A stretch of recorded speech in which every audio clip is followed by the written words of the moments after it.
আপনারা শুনছেন ফাল্গুনী মুখোপাধ্যায় রচিত মন ও ময়ূরীর পরবর্তী পর্ব।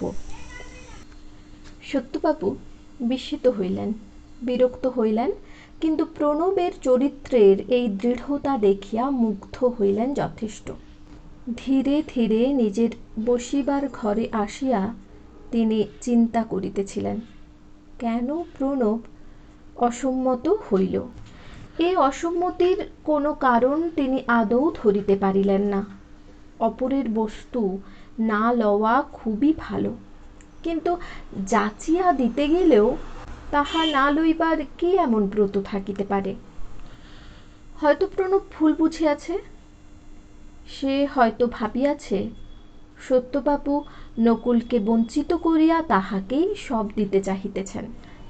না, সত্যবাবু শুধু দেবসেবা, পিতৃপুরুষের শ্রাদ্ধাদির জন্য কিছু সম্পত্তির দেখাশোনার ভার প্রণবকে দিতে চাহিয়াছিলেন। নকুলকে বঞ্চিত করিবার ইচ্ছা তাহার নাই।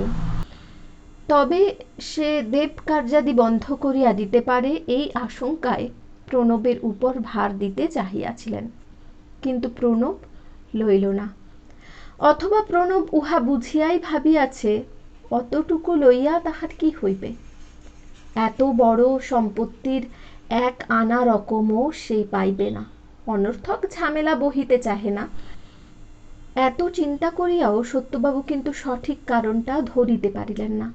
অতঃপর ভাবিলেন প্রণব নকুলেরই লোক, শুধু উদ্দেশ্য সাধনের জন্য তাহাকে আনিয়াছে।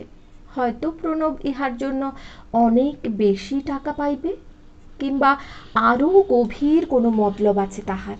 ব্যাপারটা সত্যি রহস্যময়। চিন্তাসূত্র ছিন্ন হইয়া গেল। নকুল আসিয়া উপস্থিত হইল অকস্মাৎ। তাহার চোখ মুখের ভাব দেখিয়া সত্যবাবু বুঝিলেন একটা ঝড়ের লক্ষণ। তিনি অপেক্ষা করিতেছিলেন। নকুল সটান বলিল, শুনলাম আপনি শিব প্রতিষ্ঠা, পুকুর খোঁড়া আর কি সব করতে চান। হ্যাঁ, কিছু জনমঙ্গলকর কাজ করতে হবে। শিব মন্দিরে জনগণ কি ঘোড়ার ঘাস কাটবে, পুকুরে পানসি চালাবে? সত্যবাবু বিরক্ত হইয়া চাহিলেন নকুলের পানে। নকুল সামলাইয়া লইল। অফিস হইতে নববধূ বাঁশরী আসিয়া দাঁড়াইল শ্বশুরের কাছে।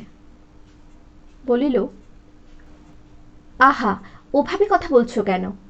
শুনুন বাবা, ও রেগে আছে। শুনুন, আজকাল শিব প্রতিষ্ঠা, বিষ্ণু মন্দির তো কেউ করে না। ওসব আর চল নেই। অনর্থক কতকগুলো টাকা খরচ করে কি হবে? আর পুকুর তো এখানে বিস্তর আছে। বিষ্ণু মন্দির তো ঘরেই রয়েছে, ওটা চালাতেই তো হিমশিম খেতে হয়। আচ্ছা, তুমি থামো। বিষ্ণু মন্দির আছে থাক, আবার আরো কতগুলো বাড়িয়ে কি হবে? এ যুগে ওসব অচল। তার থেকে বরং আর কিছু করুন, যাতে জনসেবা হয়। কি করলে? বিস্তর কারবার রয়েছে। বর্তমান যুগের যোগ্য কাজ, যেমন একটা ফুটবল টিম করে দিন, একটা কাপ শিল্ড দিন, একটা লাইব্রেরি করে দিন বড় রকম, অনেক লোক পড়তে পারবে বই। একটা কলেজ করলে কেমন হয়? না, কলেজ করতে বিস্তর টাকা খরচ। তাছাড়া ওসব সরকার করবেন, আমরা কেন করতে যাব? লাইব্রেরি তো সরকার করছেন।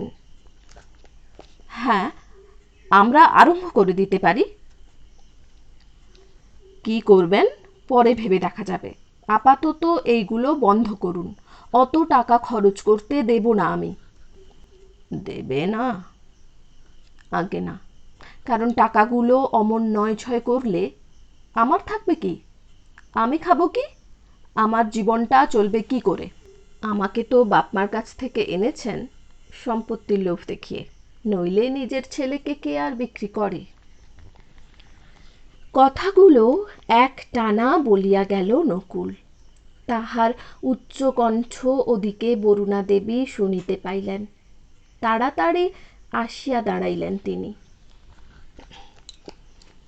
আচ্ছা, থাক। শিব প্রতিষ্ঠা বা পুকুর প্রতিষ্ঠা করব না আমি, শুধু শ্রী বিষ্ণু মন্দিরটা সংস্কার করা হবে। হ্যাঁ, তা হোক, তবে বাড়াবাড়ি করবেন না, অল্প খরচে করুন। আচ্ছা, যাও যাও তোমরা এখন। একটা চাকর যাইতেছিল, তাহাকে ডাকিয়া সত্যবাবু বলিলেন, স্বরাজকে একবার ডেকে আনো তো। আবার স্বরাজ কেন? এসব আমাদের ফ্যামিলি অ্যাফেয়ার, এখানে স্বরাজ কি করতে আসবে? নকুল বলিয়া উঠিল, আসবে, সে আমার ফ্যামিলিরই একজন। সে একজন ভূতপূর্ব কর্মচারী, মাইনে খাওয়া চাকর। চুপ করো নকুল, তোমার স্পর্ধা অত্যন্ত বেড়েছে। স্বরাজকে আমার ভাইয়ের থেকে আমি কম দেখি নে। সে যদি চাকর হয় তো তুমি কুকুরের নিচে। থামো থামো। বাঁশরি উদ্যত ক্রোধান্ধ নকুলকে হুঁশিয়ার করিয়া দিল, কোনো কথা বলিতে অবসর দিল না, টানিয়া লইয়া গেল। চলে এসো। বাপের উপর কথা বলতে নেই, উনি যখন ডাকবেন তোমার বলবার কি আছে? নকুলকে বাঁশরি লইয়া চলিয়া গেল। দূরে অবশ্য গেল না, নিশ্চয়ই ওঁত পাতিয়া রহিল। সত্যবাবু মেঝেতে পায়চারি করিতেছেন, বলিলেন, দেব সেবা পিতৃপিণ্ড বন্ধ করো গিন্নি, আর কেন? চলো কাশী চলে যাই। তা ভালো, আমারও আর ভালো লাগছে না। হ্যাঁ হ্যাঁ, কিন্তু তার আগে আমি একটা কিছু করে যেতে চাই। নকুলকে, তার স্ত্রীকে, তার মোসাহেব থেকে সেক্রেটারি প্রণবকে পর্যন্ত বাড়ি থেকে তাড়িয়ে দিতে চাই।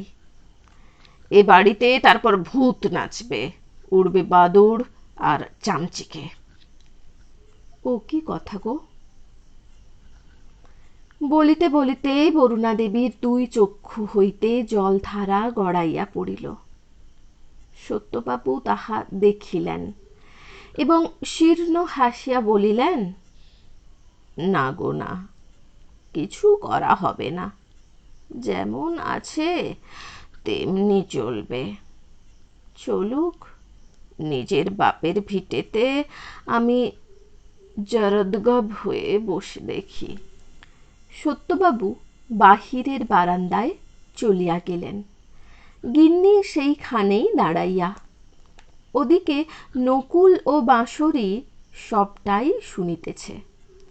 নকুল মার কাছে আসিতে চায়, কিন্তু বাঁশরি তাহাকে টানিয়া উপরে লইয়া গেল। বলিল, উনি খুবই রেগেছেন, বুঝলে, এখন কোনো কথা নয়।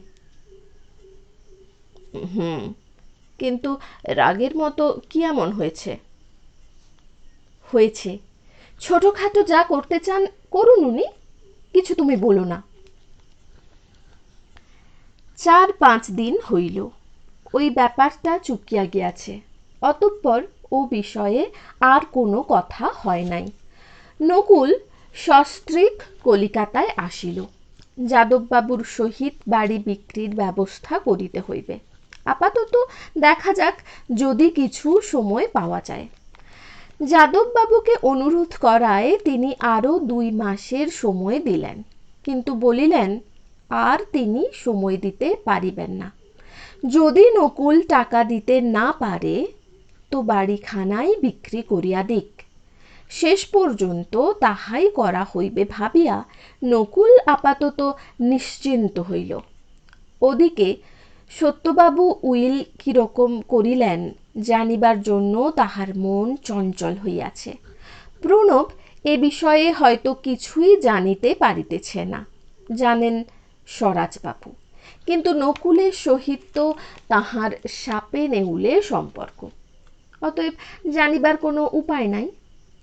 কলিকাতার ফ্যাশন দুরস্ত পাড়ায় সপার্ষদ নকুলের যাতায়াত, সুতরাং টাকা জলের মতো খরচ হইতেছে। শীত আসিয়াছে আরও বেশি। নানা সভা সমিতি তো আছেই, ক্রিকেট খেলা দেখার মত্ততার সহিত পার্টি, পিকনিক, স্টিমার ভ্রমণ ইত্যাদি হরেক রকম ব্যাপারে টাকা উড়িতে লাগিল। পক্ষকাল মধ্যেই 1020-25 খরচ হইয়া গেল, তাহার মধ্যে 1010 ধার। ওদিকে প্রণব লিখিয়াছে, সাধারণ তহবিলে আর টাকা নাই, প্রায় সবই আদায় হইয়া গিয়াছে, টাকা আর সে পাঠাইতে পারিবে না। নকুল তৎক্ষণাৎ লিখিয়া দিল, রাঙামাটির চাষবাড়িতে এবার প্রচুর ধান হইয়াছে, সমস্ত ধান বিক্রয় করিয়া যেন অবিলম্বে 1010 টাকা পাঠানো হয়, অন্যথায় সে বিপন্ন হইবে। রাঙামাটির চাষবাড়ির ধান সত্যবাবু বিক্রয় করেন না, আপৎকালের জন্য জমাইয়া রাখেন।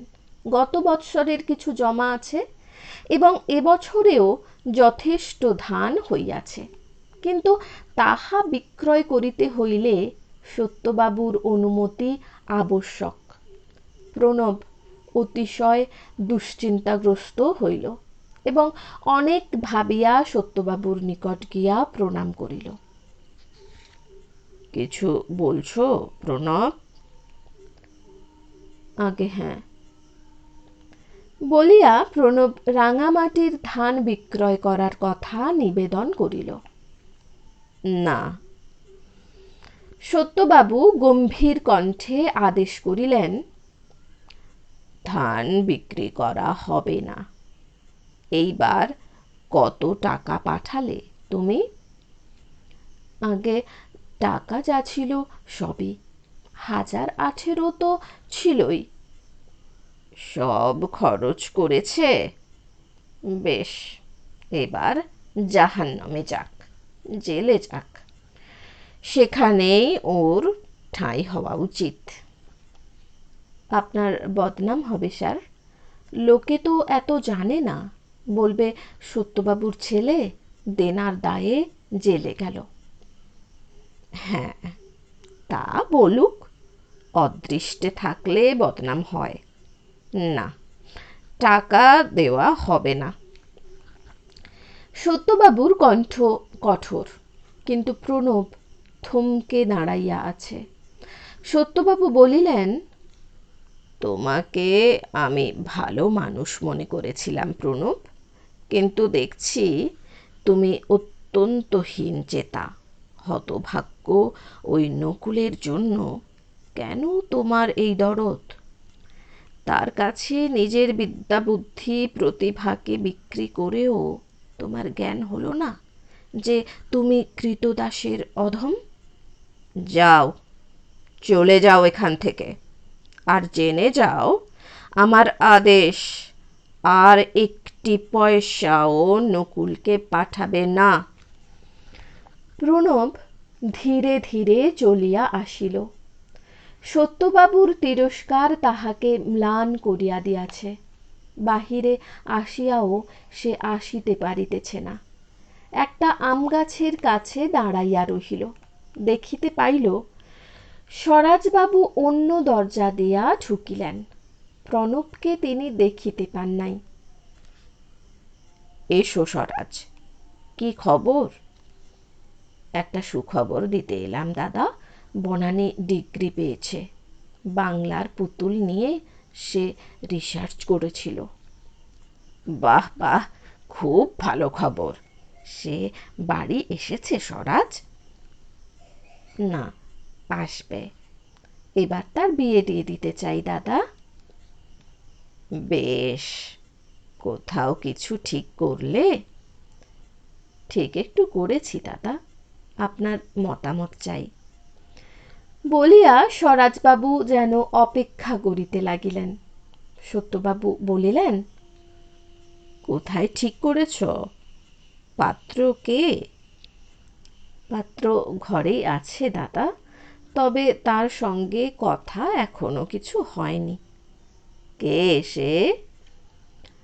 আমার ইচ্ছা প্রণবের হাতেই মেয়েটাকে দিই, সব দিকে যোগ্য ছেলে। প্রণব? না না স্বরাজ, প্রণব একটা কৃতদাস। প্রণব শুধু হীন নয়, সে অমানুষ। তার সম্বন্ধে আমি যা কিছু খবর জেনেছি খুব খারাপ। সে কি? কি খবর দাদা? তার জাতকুলের কোনো পরিচয় নেই। এক সন্ন্যাসী তাকে কুড়িয়ে মানুষ করেছেন, এতেও না হয় সহ্য হতো, কিন্তু প্রণব হচ্ছে নকুলের সহকারী শুধু নয়, পৃষ্ঠপোষক, পরম বন্ধু। ওর চরিত্রের বৈশিষ্ট্য হচ্ছে অভিনয়। ওকে বুঝতে সময় লাগে। বিদ্যা বুদ্ধি তার যথেষ্ট আছে, কিন্তু সে সম্পদ সে বিক্রি করেছে টাকার বিনিময়ে। আরও ভয়ঙ্কর কথা। স্বরাজবাবু নিশ্চুপ বসিয়া রহিলেন। সত্যবাবু গলার জোর দিয়া বলিলেন, শোনো স্বরাজ, আমার উইলের মর্ম জানবার জন্য কি ওর চেষ্টা। গিন্নিকে মা বলে একেবারে গদগদ, কিন্তু তারই কাছে ও উইলের কথা জানতে চায়। অর্থাৎ নকুলের সঙ্গে যোগাযোগ করে আমাকে দেউলে করবার ব্যবস্থা করছে। তার স্বার্থ কোথায় আমি ঠিক হয়তো জানি না, কিন্তু নকুলকে ওভাবে সমর্থন করার কোনো অর্থ আমি খুঁজে পাইনি। নকুল ওকে মাইনে দিয়ে রেখেছে, হয়তো মানুষের ওপর কৃতজ্ঞতা, মানবতা বোধ। না, আমি ওকে অন্যভাবে রাখতে চেয়েছিলাম। ও বললে অপরের ভাগে ভাগ বসাবে না, তার মানে ভাগে আরো বেশি টানবার চেষ্টায় আছে। স্বরাজবাবু চুপ করিয়া রহিলেন। সত্যবাবু বলিলেন, না, বনানীকে তার হাতে দেওয়া হবে না। তুমি অন্য ভালো ছেলে দেখো। কথাগুলো সবই শুনিল। ধীরে ধীরে সে চলিয়া গেল। মনের অবস্থা বর্ণনার অতীত। কোনো রকমে বাগান পার হইয়া প্রণব গিয়া অফিসের চেয়ারে বসিল। সমস্ত দেহটা নিস্তেজ হইয়া গিয়াছে। নির্বাক বিস্ময়ে প্রণব ভাবিতেছিল, ইদানিং সত্যবাবু আর তাহার সহিত আগের মতো স্নেহমাখা কথা বলেন না। কেন তা আজ জানিল প্রণব। বর্তমান হালচাল দেখিয়া স্থির করিল সে অবিলম্বে চলিয়া যাইবে, অনর্থক আর পিতামাতার মনে কষ্ট দিবে না। চাহিয়া দেখিল আকাশ নীল রঙের একখানা খাম রহিয়াছে টেবিলের উপর। অন্যমনস্কভাবে খুলিয়া দেখিল বনানী লিখিয়াছে, শ্রীচরণেষু। বাংলার পুতুল নিয়ে একটা গবেষণা করেছিলাম, ডিগ্রি পেলাম। এরপর কি করব ভাবছি। আগামী শুক্রবার বাড়ি যাব। আশা করি ভালো আছেন। প্রণাম জানাই। ইতি বনানী। সংক্ষিপ্ত চিঠি। ডিগ্রি লাভের সুখবরটা বনানী তাহাকে দিয়াছে, কিন্তু কেন? কোনোই তো প্রয়োজন ছিল না। হয়তো ছিল, হয়তো তাহার মনের কথা স্বরাজবাবু অবগত হইয়াছিলেন, কিন্তু আজ যাহা সে শুনিয়া আসিল সত্যবাবুর মুখে, তাহার পর আর কি আশা থাকিতে পারে? জীবনের সমস্ত আস্বাদই যেন বিস্বাদ হইয়া যাইতেছে, কিন্তু কই, জীবনকে সম্ভোগ করিবার মতো কোনো ইচ্ছা প্রণবের ছিল কি? হ্যাঁ, ছিল বই কি। সেদিন বনানী যখন কর্তাবাবু ডাকছেন। বেয়ারা আসিয়া সংবাদ দিল। চিন্তা সূত্র ছিন্ন হইয়া গেল। চিন্তা করিবারই বা কি আছে? প্রণব উঠিয়া সত্যবাবুর খাস কামরায় গিয়া দাঁড়াইল। সত্যবাবু মুখ না তুলিয়াই বলিলেন, বসো ওই চেয়ারটায়। প্রণব বসিল। দেখিল সত্যবাবু কি লিখিতেছেন। কোনো আগ্রহ সে প্রকাশ করিবে না। চিঠিখানা লেখা শেষ হইলে খামে মুড়িয়া আটকাইয়া তিনি প্রণবের হাতে দিয়া বলিলেন, এই চিঠি নিয়ে 2টোর ট্রেনে কলকাতা যাও। নকুলের হাতে এই চিঠি দাও। সে যা জবাব দেবে আমার কাছে কালই আনবে। যে আঁকে। প্রণব চিঠি লইয়া উঠিতেছে। সত্যবাবু বলিলেন, সিনেমা কোম্পানি করতে যে টাকাটা ও ধার করেছিল সেটা শোধ করবার জন্য বাড়িখানা বিক্রি করতে লিখলাম। কারণ ও টাকা আমি শোধ দিলে ও আবার কোথাও ওই বাড়ি বন্ধক রেখে ধার করবে। ওর থেকে ওটা বেচে দিক। আর যা লিখলাম ওর কাছেই শুনবে। প্রণব কিছুই বলিল না। তৎক্ষণাৎ চলিয়া আসিল এবং আধ ঘণ্টার মধ্যে স্টেশনে চলিয়া গেল। ভাবিতেছিল এই কাজটা সারিয়াই সে নকুলের নিকট চাকরি ছাড়ার দরখাস্ত দিবে। সিনেমা কোম্পানি করার জন্য বাড়ি বন্ধক দেওয়ার সংবাদটা হয়তো স্বরাজবাবুই আজ সত্যবাবুকে দিয়া গেলেন। ভালোই করিয়াছেন। কিন্তু সত্যবাবু যে প্রণবকে এতখানি ভুল বুঝিয়াছেন, প্রণব তাহা কোনো দিন আন্দাজ করে নাই। তিনি আপন পুত্রকে চিনিতে পারিলেন না। এক পরগাছাকে মানুষ করিয়া কর্মচারী রূপী পুত্রকে দেব কার্যাদির ভার দিতে চাহেন। প্রণব এই অভিমানেই ও কথা বলিয়াছিল, কিন্তু ভাবিয়া দেখিল সত্যবাবুর উপর অভিমান করিবার কোনো কারণ তাহার নাই। সে পরিচয়হীন কর্মচারী। তাহাকে অত প্রলোভন দেখানো পরীক্ষা করা ছাড়া আর কিছু নহে। বেশ, প্রণব অবিলম্বে চলিয়া যাইবে। কেন সে আসিয়াছিল তাহাই আশ্চর্য। কলিকাতায় পৌঁছিয়া সে চিঠিখানা নকুলকে দিল। নকুল পড়িয়া অত্যন্ত উত্তেজিত হইয়া বলিল, কর্তাকে কে এ খবর দিলে? তুমি নিশ্চয় দাওনি?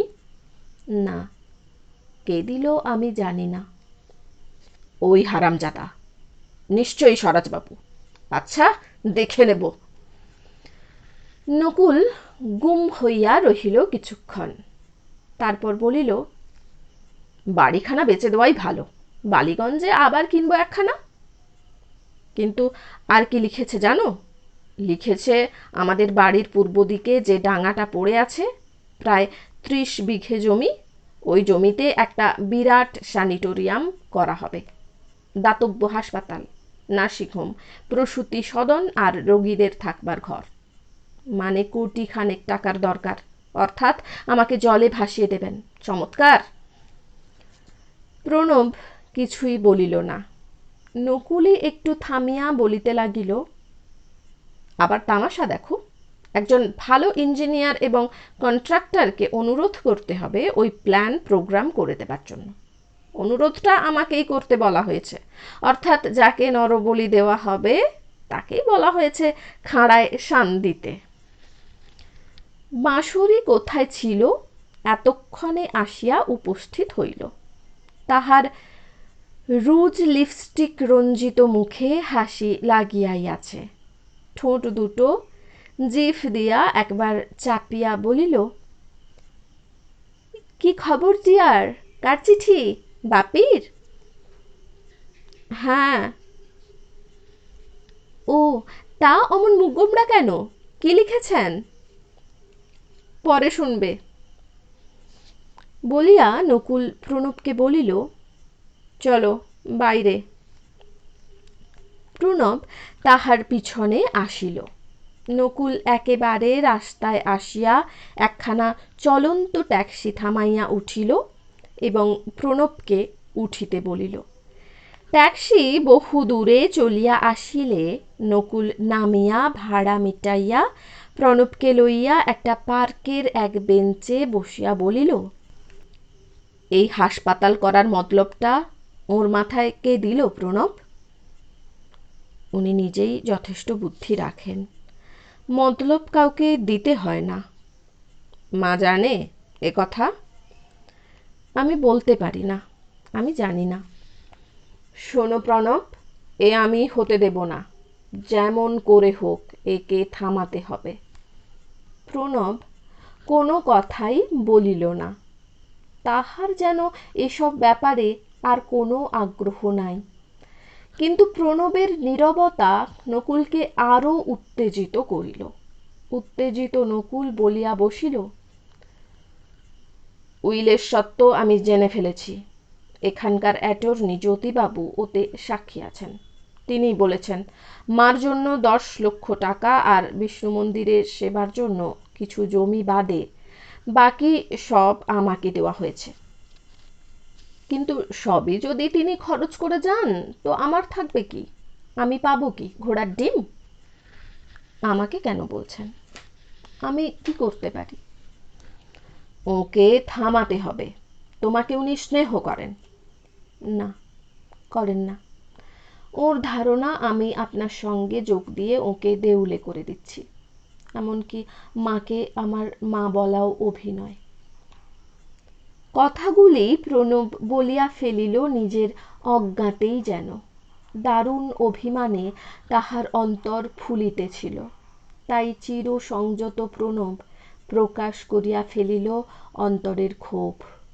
কিন্তু তৎক্ষণাৎ সামলাইয়া লইল, নিজেকে তিরস্কার করিল এবং বলিল, আমি কর্মচারী, আমাকে কেন তিনি স্নেহ করবেন? মুখের কয়েকটা মিষ্টি কথা হয়তো বলেছেন, ওটা কিছু নয়। আমার মনে হয় শিব প্রতিষ্ঠা পুকুর খোঁড়া বন্ধ করায় ওর জিদ চেপে গেছে। হয়তো এসব কিছু করবেন না, আপনাকে একটু শাসাচ্ছেন। না প্রণব, তোমার বুদ্ধি এখন ঘোলাটে। বড্ড ভুল হয়েছে ওদের তীর্থযাত্রায় বাধা দিয়ে। যেত তো জ্বালা জুড়োতো। কিন্তু যাক, চলো বাড়িখানা বিক্রির ব্যবস্থা করে আসি। অতঃপর যাদববাবুর বাড়ি গেল নকুল, সঙ্গে প্রণব। যাদববাবু পাকা লোক। বাড়ির দাম লক্ষ টাকা হইলেও তিনি 70,000-এর বেশি উঠিলেন না। সুতরাং উহাতেই রফা হইল। আগামীকাল রেজিস্ট্রি হইবে এবং যাদববাবু বাকি টাকা দিবেন। নকুল সেই টাকাটাই বাকি দেনা শোধ করবে। চিঠির উত্তর লইয়া প্রণবকে সকালে যাইতে হইবে। সে বাড়ি আসিয়াই সত্যবাবুর চিঠির উত্তর লিখিতে অনুরোধ করিল নকুলকে। হ্যাঁ, লিখে দিচ্ছি বলিয়াই নকুল লিখিল, শ্রীচরণেশু, আপনার পত্র পেলাম। বাড়ি বিক্রি করার ব্যবস্থা করছি। ঋণ শোধ হয়ে যাবে। আপনার সংকল্পিত হাসপাতাল ইত্যাদির জন্য ইঞ্জিনিয়ার এখন পাঠাতে পারছি না। আমি বাড়ি ফিরে আপনার সঙ্গে পরামর্শ করে তবে ওসব করাতে হবে। আপাতত ও বিষয় থাক। আপনার পরবর্তী কথার জবাব আমি বাড়ি গিয়ে সাক্ষাতে জানাব। ইতি প্রণত নকুল। প্রণব সকালেই চিঠি লইয়া ফিরিবার ট্রেন ধরিল। গত সন্ধ্যায় যাদববাবুর নিকট কথা শেষ করিয়া বাড়ি গিয়া সে বাঁশরীকে দেখিতে পায় নাই। সে কোনো ক্লাবে গিয়াছিল। কখন ফিরিয়াছে জানা নাই। বোধহয় অনেক রাত্রি করিয়া ফিরিয়াছে। নকুল কোথাও যায় নাই কাল। কে জানে সত্যবাবু চিঠিতে আরো কিছু লিখিয়াছেন কিনা। প্রণব চিন্তা করিতেছিল পথে, কারণ নকুলের চিঠির শেষের কয়েকটা লাইন তাহার নজরে পড়িয়াছিল। বেলা 10:30টায় পৌঁছিয়া সর্বাগ্রে সত্যবাবুর নিকট আসিয়া নকুলের পত্র দিল। তিনি খুলিয়া পাঠ করিয়া প্রণবকে বলিলেন, বৌমাও তো রয়েছেন ওখানে। ছিলেন, আজ সকালে দেখিনি। ওরা অনেক বেলা অবধি ঘুমায়। যাক, তুমি যাও, স্নানাহার করোগে। প্রণব চলিয়া আসিল এবং ভাবিতে লাগিল এই সামান্য ব্যাপারের জন্য তাহাকে জরুরি কলিকাতা পাঠাইবার কি দরকার ছিল। ইহা কিছুই জরুরি নয়। তবে কি নকুলের চিঠির শেষের লাইনেই উহার বিশেষত্ব আছে? দূর হোক। নিজের উপর অত্যন্ত বিরক্ত হইয়াছে প্রণব। কি তাহার দরকার এত সব ঝঞ্ঝাটে? বাসায় স্নানাহার করিয়া সে অফিসে গেল। একটা পদত্যাগপত্র লিখিয়া দিবে, 1 মাসের নোটিশ দেয়া। এত ঝামেলার তাহার প্রয়োজন নাই। হাতের জরুরি কাজগুলি সারিয়াই প্রণব পদত্যাগপত্র লিখিতে বসিল। কাহাকে লিখিবে? এস্টেট সত্যবাবুকে? কিন্তু তাহাকে বহাল করিয়াছে নকুল। কাহাকে লেখা উচিত? ভাবিয়া কিছু ঠিক না করিতে পারিয়া ইংরাজিতে লিখিল, স্যার, শরীর মনের ক্লান্তিবশত আমি কার্য হইতে অবসর চাই। অদ্য হইতে 1 মাসের মধ্যে আমার নিকট উপযুক্ত লোক দ্বারা কার্য বুঝাইয়া লইয়া আমাকে ছাড়িয়া দিতে আজ্ঞা হয়। প্রণব নিজের নাম সই করিল ও সত্যবাবুর টেবিলে রাখিয়া আসিল। 4-5 দিন কাটিয়া গেল। সত্যবাবু তাহাকে ডাকিলেন না বা কোনো কথা কহিলেন না। প্রণব আশ্চর্য হইয়া গেল। ভাবিল 1 মাস সময় এসে দিয়াছে, অতএব এখন কিছু বলা ঠিক হইবে না। কাজ এসে যথারীতি করিয়া যাইতেছে। দেখিতে পাইল পূর্ব দিকের জমিতে ইঞ্জিনিয়ারগণ আসিয়া মাপজোক করিতেছে। ইট লোহা পাথর জমা হইতেছে এবং মাটি কাটা চলিতেছে। সত্যবাবু নিশ্চয় ওখানে কিছু করিবেন। শ্রী বিষ্ণু মন্দির সারানো হইয়াছে। মা আজ ওখানে ব্রাহ্মণ ভোজন করাইবেন। প্রণবেরও নিমন্ত্রণ আছে, কিন্তু প্রণব জানাইয়া দিল শরীর খারাপ, সে আজ ভোগ খাইবে না, ঝোল রুটি খাইবে। মিথ্যা কথা সে বলে না, তাই সত্যই ঝোল রুটি খাইয়া অফিসে গেল।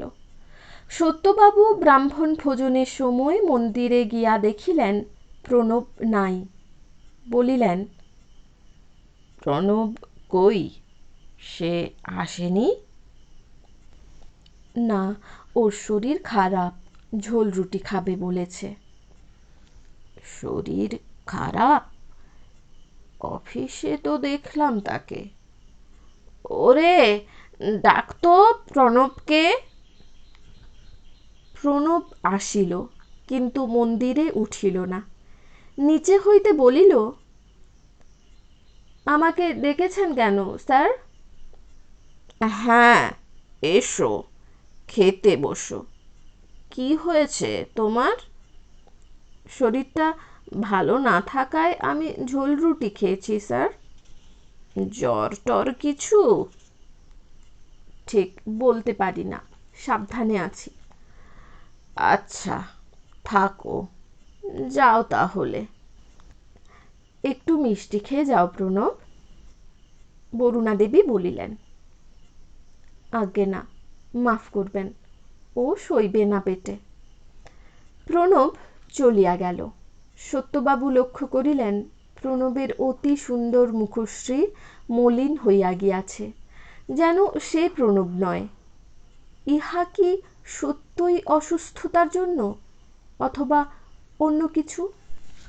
প্রণবের কি হয়েছে? ও আর এদিকে আসে না তো? কি জন্য আসবে? কর্মচারী কাজ করে, তাছাড়া ও চাকরিতে জবাব দিয়েছে, চলে যাবে। মনের আলোড়ন বুঝাইবার মতো ভাষা নাই। প্রণব অফিস হইতে আসিয়া নিজের বিছানায় হেলাইয়া পড়িল। আত্মপরিচয় দিবার অধিকার তাহার না থাকিলেও সে থাকিতে পারিত, কিন্তু জন্মদাতাই তাহাকে দুশ্মন ভাবিলেন। ইহা অপেক্ষা দুঃখের আর কি হইতে পারে। প্রণব নিঃশব্দে চোখের জলে ভাসিল। তাহার সন্ন্যাসী পিতাকে স্মরণ করিল এবং স্থির করিল সে সন্ন্যাস লইবে। এই অল্প দিনে সংসারকে সে ভালোই চিনিয়া ফেলিয়াছে। রাত্রে কিছুই প্রণব খাইল না, খাইতে তাহার রুচি হইতেছে না। এই অন্ন এখন তাহার নিকট বিষবৎ বোধ হইতেছে। কতক্ষণে মাস কাবার হইবে সেই অপেক্ষায় তাহাকে থাকিতে হইতেছে। পরদিন সকালে প্রণব রুগ্ন দেহে অবিন্যস্ত পোশাকে অফিসে গেল। গিয়াই শুনিল সত্যবাবু ডাকিয়াছেন। তাহার রক্তের চাপ বাড়িয়াছে, উপরেই আছেন, প্রণবকে সেখানেই যাইতে বলিয়াছেন। প্রণব ধীরে ধীরে গিয়া দেখিল পালঙ্কে সত্যবাবু শুইয়া আছেন। পায়ের দিকে বরুণা দেবী। নিঃশব্দে হাত তুলিয়া নত মুখে দাঁড়াইল সে। সত্যবাবু বলিলেন, শোনো, ভালো আছো তো? হ্যাঁ। এই মাসেই ভিত্তিপ্রস্তর স্থাপন করতে হবে। বাংলার স্বাস্থ্যমন্ত্রীকে লেখা হয়েছে, তিনি রাজিও হয়েছেন। তুমি আজই কলকাতা যাও, তার সঙ্গে দেখা করো। কবে আসবেন তিনি দিন দেবেন, তুমি নিজে যাবে। নকুলের দ্বারা মন্ত্রীমশাইয়ের সঙ্গে কথা বলা সম্ভব নয়। জামা জুতোগুলো ভালো করে নিও। খুব ভালো জামা জুতো নেই আমার, এতেই চলে যাব। নেই? আচ্ছা প্রণব। সত্যবাবু অকস্মাৎ বালিশে ভর দিয়া বলিলেন, আমি খবর নিয়েছি তুমি ইংরাজি সাহিত্যে প্রথম শ্রেণীর MA। তুমি কি একটা বিষয়ে গবেষণা করে ডক্টরেট পেয়েছ। কলকাতার একটা বিখ্যাত কলেজ 500 টাকা মাইনের অধ্যাপকের পদ তোমাকে দিতে চেয়েছিল, কিন্তু তুমি সে কাজ না নিয়ে এখানে মাত্র 200 টাকার মোহে কেন পড়ে আছো বলতে পারো প্রণব? 200 টাকায় আমার খরচ করবার মতো সামর্থ্য নেই, সব জমা হয়। কিন্তু তোমার ভবিষ্যৎ আছে। আমার ভবিষ্যৎ আমার পালক পিতা ঠিক করে দিয়েছেন স্যার। তার মূল্য 2-3 টাকা মাত্র, তিনিই আমার আদর্শ। তবে কেন এসেছিলে? জানতে এসেছিলাম মানুষের জীবনটা কি, খাঁটি না মেকি। কি জানলে? অত্যন্ত ভঙ্গুর, কাচের চেয়েও ঠুনকো, তবে একটা গুণ ওর আছে, সুযোগ পেলে অতসী কাচের মতো ঈশ্বরকে আকর্ষণ করতে পারে, অনন্তকে শান্ত করতে পারে। বিরাট বিশ্বরূপ বিষ্ণু এই ছোট্ট মন্দিরে বন্দী হয়। কিন্তু থাক স্যার, আমি আপনার কাছে দর্শনের কথা বলার অযোগ্য। কলকাতায় আর কি করতে হবে স্যার? হ্যাঁ শোনো, মন্ত্রী মশাইয়ের কাছে দিন সময় জেনে নিয়ে নিমন্ত্রণপত্র ছাপাবে 1000। একটা রূপার কর্ণি কিনবে, তাতে লেখা হবে বরুণাবতী স্বাস্থ্যনিবাস। একখানা মার্বেলেও ওই কথা আর সাল তারিখ লেখাবে। তারপর ওই তারিখের প্যান্ডেল ইত্যাদি করতে যা যা দরকার সব করবার জন্য কোনো ভালো ডেকোরেটরকে অর্ডার দেবে। 3-4 দিন লাগবে বোধ হয়। হ্যাঁ তা লাগবে। আমি থাকবো কোথায়? নকুল ওই বাড়িটাই ভাড়া নিয়ে আছে, সেখানেই থাকবে। আচ্ছা স্যার। বলিয়া প্রণব চলিয়া আসিতেছে। বরুণা দেবী বলিলেন, তোমার কি জ্বর হয়েছে প্রণব? চুল অমন উস্কো খুস্কো, মুখ শুকনো। আগে না, ভালোই আছি, ধন্যবাদ। প্রণব বাহির হইয়া আসিল। ধন্যবাদটা বড় বেখাপ্পা লাগিল সত্যবাবুর কানে। আবার ডাকিয়া বলিলেন, তোমার পদত্যাগপত্র আমাকে কেন দিলে? তোমাকে আমি বহাল করিনি, করেছে নকুল। ওটা নিয়ে যাও, তাকেই দিও, সেই তোমার জবাব দেবে। প্রণব চলিয়া আসিল। মাকে ধন্যবাদ দিবার ইচ্ছা প্রণবের ছিল না। সেদিনের সেই কথা শোনার পর হইতে প্রণব নিজেকে পরিপূর্ণভাবে চাকুরিয়া ভাবিয়া আসিতেছে। সকল রকম আত্মীয়তা সে পরিহার করিতে চায়। মাকে সে মা বলিল না, আর হয়তো বলিবে না। দুঃখ তাহার যথেষ্ট, কিন্তু তাহা সহ্য করিবার শক্তি ঈশ্বর তাহাকে দিবেন। গল্পটি কেমন লাগলো জানাতে ভুলবেন না কমেন্ট করে। ভালো লাগলে লাইক করুন, শেয়ার করুন। আর যদি এরকমই সুন্দর সুন্দর গল্প শুনতে চান তাহলে চ্যানেলটি সাবস্ক্রাইব করে রাখুন। ধন্যবাদ।